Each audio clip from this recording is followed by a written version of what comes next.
FIH Inside the D is on the trail of hockey royalty. We're off to meet a family with a dynasty that boasts 3 generations who've all played hockey at the highest level. They include 2 current internationals, their mother and their uncle, who was previously the country's most capped player, and the grandmother who passed down the sporting genes. We're in Belgium to meet the Boones. Also on the show, Asian ambition. Yeah, highly motivated. What they're prepared to do day in and day out is just fantastic. Olympic qualifying.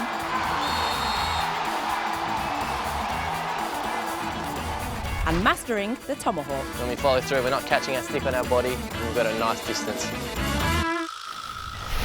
But we start with Jill Boone, an integral member of the current Red Panther setup.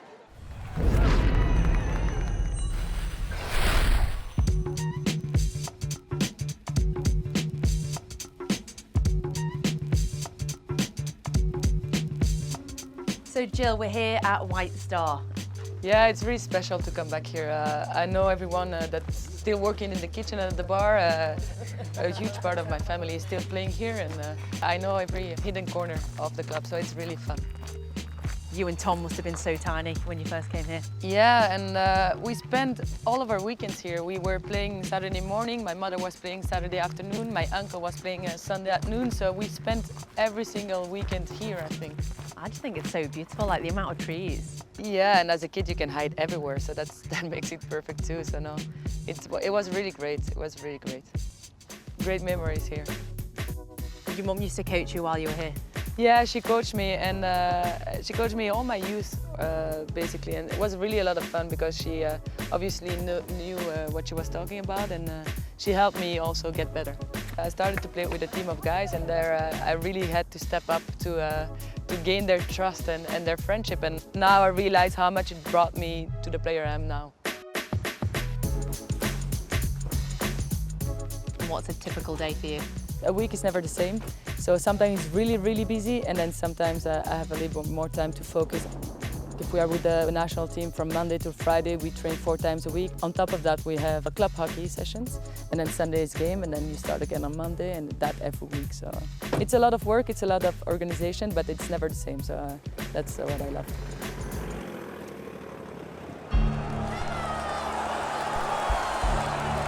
And it's for Saba to keep Belgium in the World Cup. Yeah, it was a little bit painful for us. The Saba has been penalised. The tournament is gone, and we're never going to be able to go back to that. Real disappointment for Belgium. For me, it was my last World Cup too, so it was a little bit even more painful for that reason, but I think we made a huge step. I think also with the younger players getting some experience. I think the future for Belgian women's hockey looked bright, and I'm really happy to be part of it for the couple of months, years I have left.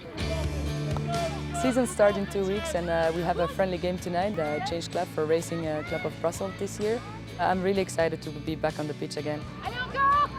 I'm really happy to be part of this young team and to be able to help them to reach the future goal. Are you thinking of hanging up the sticks after Tokyo or in the near future? Tokyo, I think, is a long-term objective, and I would be really happy to get there, as long as my body can carry me on. I try to play, but also I think I would feel it when it's going to be time for something else.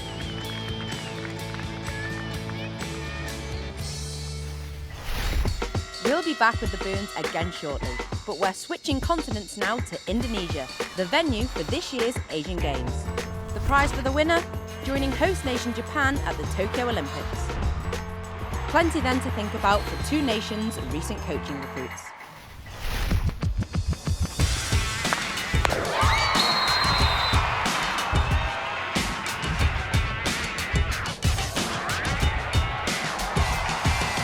Jamie, we're so used to seeing you in Germany kit. You're here now in Chinese kit. Talk us through your decision to move over to China.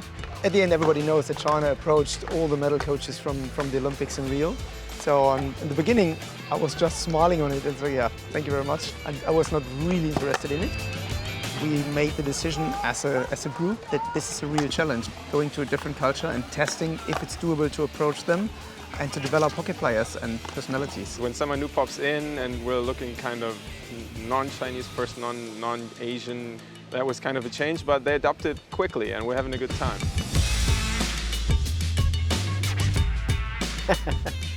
It's unbelievably different. You hear stories about, you know, language barriers and things like that, but it's quite incredible. When you first get there, it's quite daunting. The easiest thing in the world is to always be able to have a one-on-one conversation with a player, and that's taken away from you. So you've got to look for other ways to communicate, one's through a translator, and be really creative.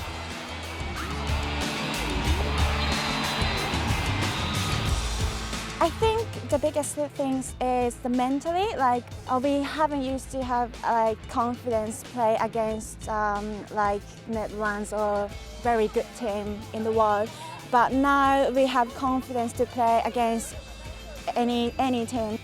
We had a big staff in the beginning. It was far too big, with a lot of Chinese coaches, so 6 physios, 3 goalkeeper coaches, and you say, okay, what the hell is going on here? So now we reduced everything and we shaped everything in the way we would love to have it. They lack a lot of the power that you'll see in the European teams, but the commitment and what they're prepared to do day in and day out is just fantastic. They're very skillful, they're highly motivated. If they realise their potential, looking at over history, you see countries that have had a hockey program that have hosted the Olympics, especially women. Most have medalled. And what about the bigger picture for Chinese hockey? Where do they want to go? Because obviously they're looking for a different angle if they've employed yourselves in terms of going forward. Now they just look towards Tokyo, which is, everybody knows the relation between China and Japan. It's far more political, so it's a very important Olympics for them. It might not be that visible on the pitch. They have really good knowledge. So they haven't been used to be asked. You know, if we do things right leading into Tokyo and do things right in Tokyo, the legacy for hockey in Japan is something that can't be underestimated. So, how did China, Japan and the rest of the teams fare at this year's tournament? Here's Andy with the best of the action from Jakarta. Indonesia provided an historic double for Japan, who saw both teams reach the final. Having already seen the women take their first ever gold against favourites India, Japan's men were then involved in one of the most memorable matches of all time. Their opponents, Malaysia, had already upset defending champions India to reach the last two and started the final in dominant fashion. They produced a series of fantastic finishes to race into a comfortable lead, Faisal Fari making it 4-1 on the night. But Japan were not to be denied. Kenta Tanaka leading the fight back for the underdogs, who eventually recovered from trailing 5-2 and then 6-5 to force the match into a shootout, which they duly won. Japan's miraculous comeback meant a first gold for the men to emulate the achievements of the women. The men's bronze medal match was a repeat of the final 4 years ago, as India and Pakistan went head-to-head. The 2-1 result again going in favour of India to claim another significant win over their fierce rivals. But the story of these games was all about Japan, who belied their FIH Hero World Ranking to take top spot on the podium. It also means that no Asian team qualified to join them at Tokyo 2020. Another Olympic qualifying event will decide that next year. Back here in Brussels, it's time to meet the rest of the Boone family. They've been representing their country for over 7 decades and they're still going strong.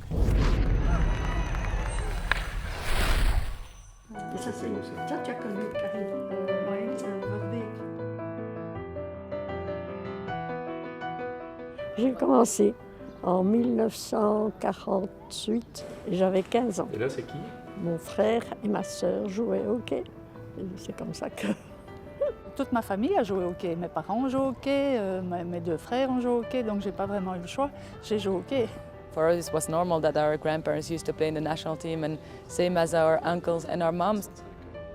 With my whole family playing, I spent my whole weekends at the hockey stadium. I just loved it. I'm a very small player in comparison to Jill and Tom, but actually my sister was the best one of the family. Pas du tout, pas du tout. Je pense que Marc a une carrière exceptionnelle et il était beaucoup plus complet que moi. I had the caps, but against who? I would have preferred to have 100 caps and, like you, to be Olympic champion, or at least to play once in the Olympics. In the family, we are actually always hard against our family members. My mother never said, well played in front of other people, never. Rien demander après un match.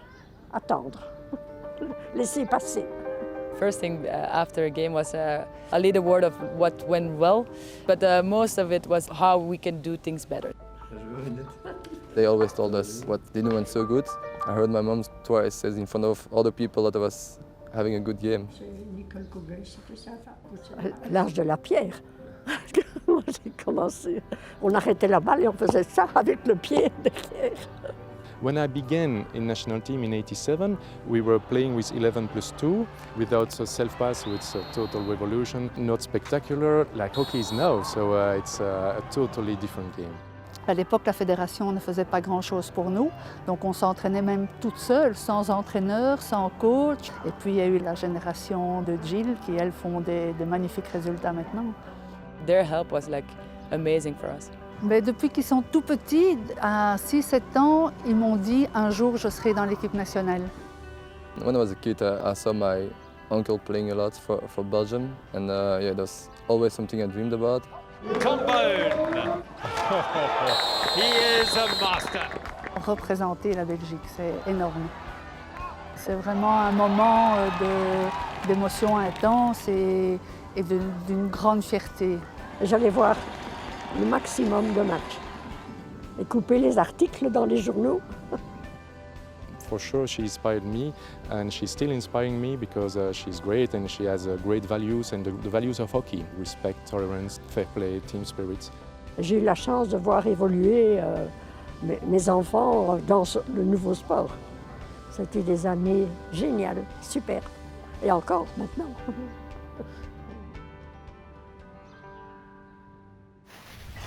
We'll have more from the Boones after the break, but right now though, it's your latest masterclass.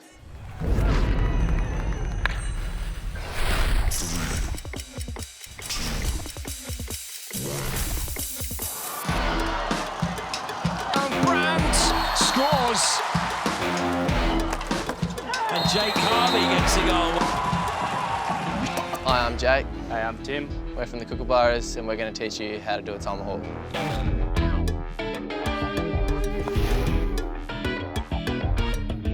First step is we want to get ball position just nicely out in front. Make sure the ball's about a stick length in front of your foot. When we follow through, we're not catching our stick on our body and we've got a nice distance.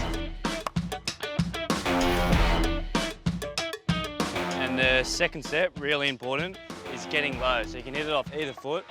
When you get low, that ensures the ball is going to go flat. If you're too high up, you might chop, it's going to go bouncy, or you might spray it into the air. It's a goal!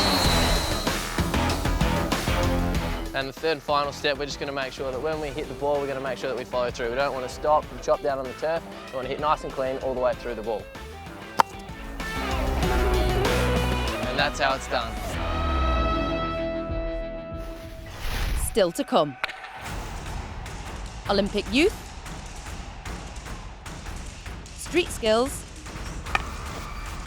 and more Boone family fun. You got that one on the camera. We'll see you after the break.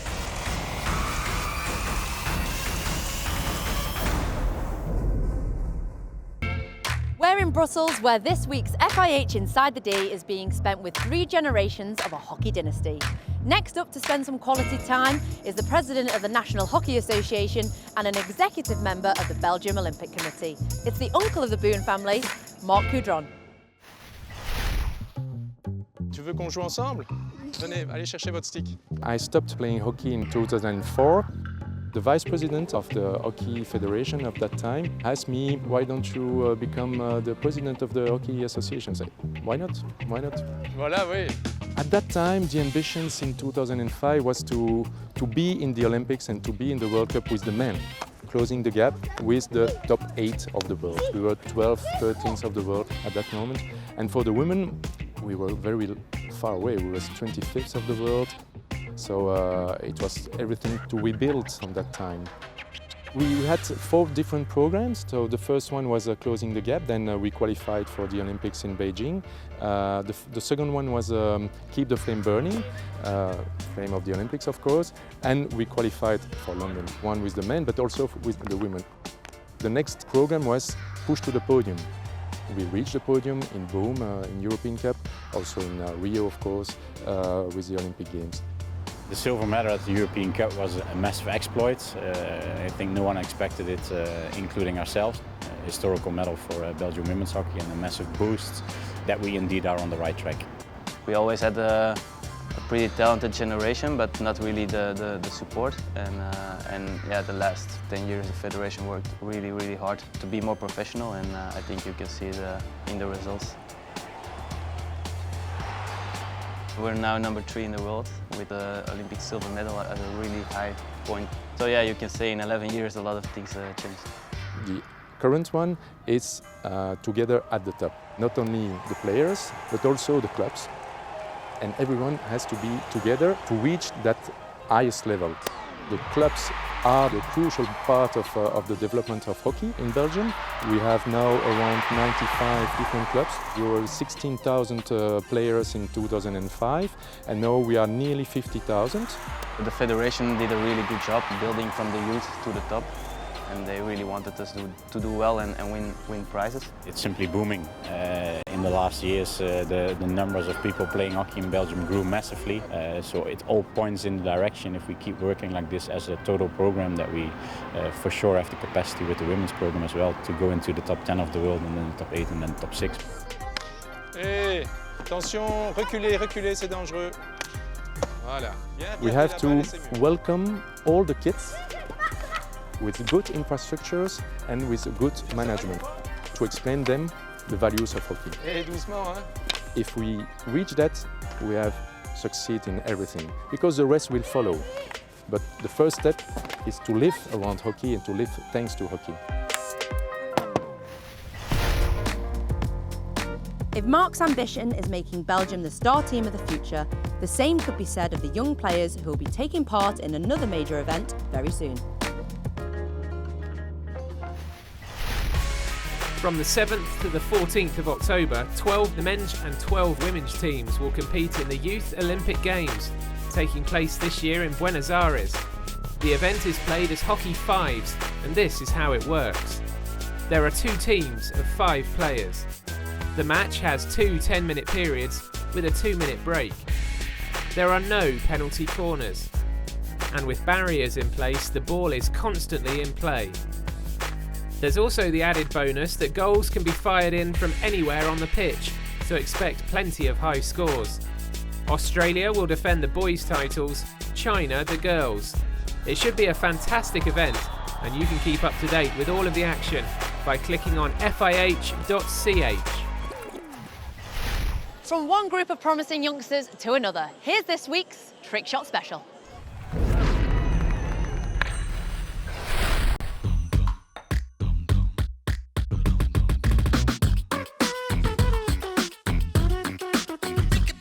Hi, I'm Jesse, and this trick is called the stick flip. First, you have to get the ball in your back stick, like this, and then you have to throw the stick and the ball in the air, and then you catch the ball again in your back stick.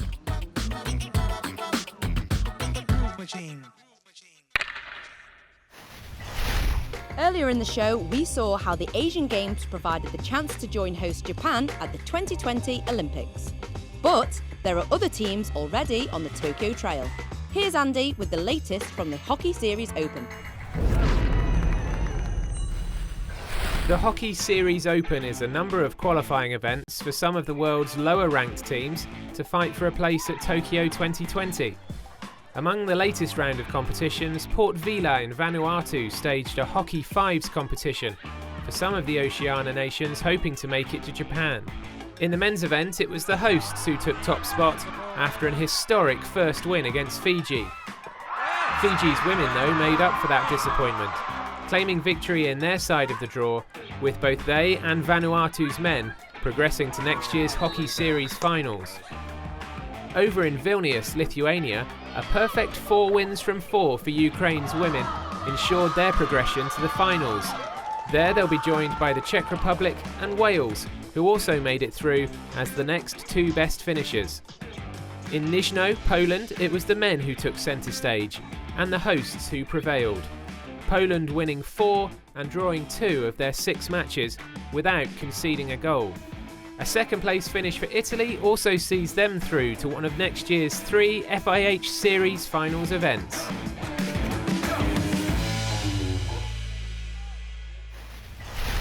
We've had a great time with the Boone family here in Belgium. But before we go, let's really ramp up that sibling rivalry. Jill, Tom, it's time for quick fire questions.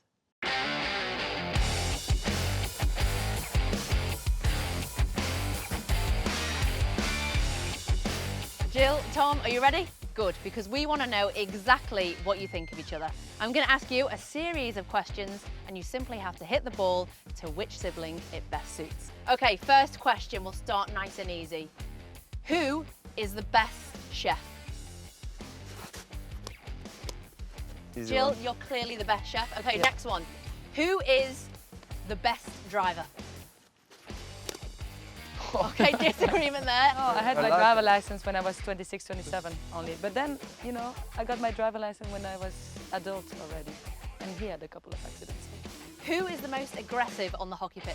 Oh, no, no. Oh. That one is, We're not aggressive, really. She was aggressive. Yeah. Okay, you might need to think about this one. Who is the best looking? Oh. I go to the center. Oh no. Oh, I just that's missed it. cute. Who was the naughtiest as a child?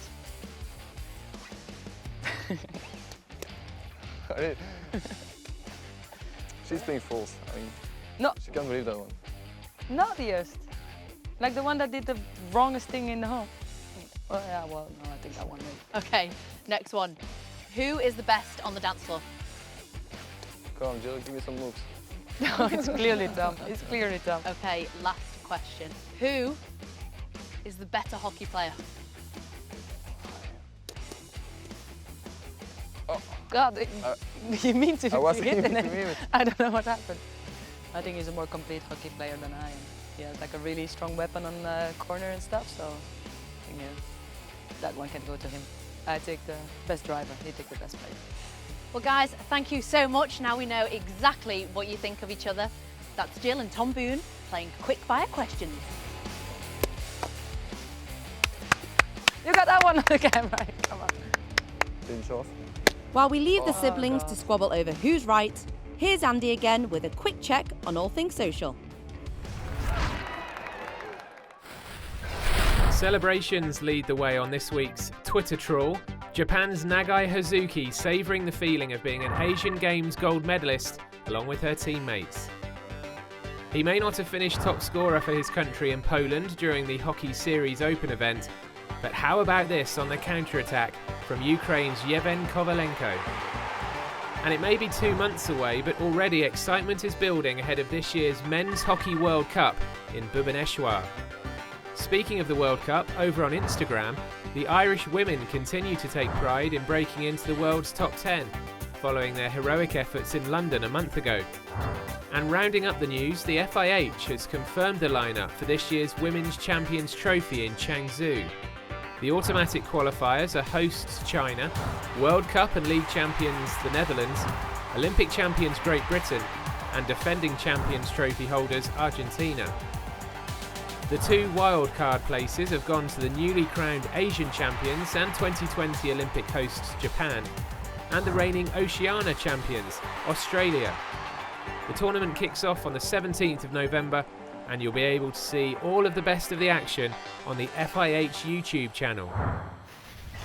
So that's it from Brussels, where it's a big thank you to the Boone family, who've been fantastic company.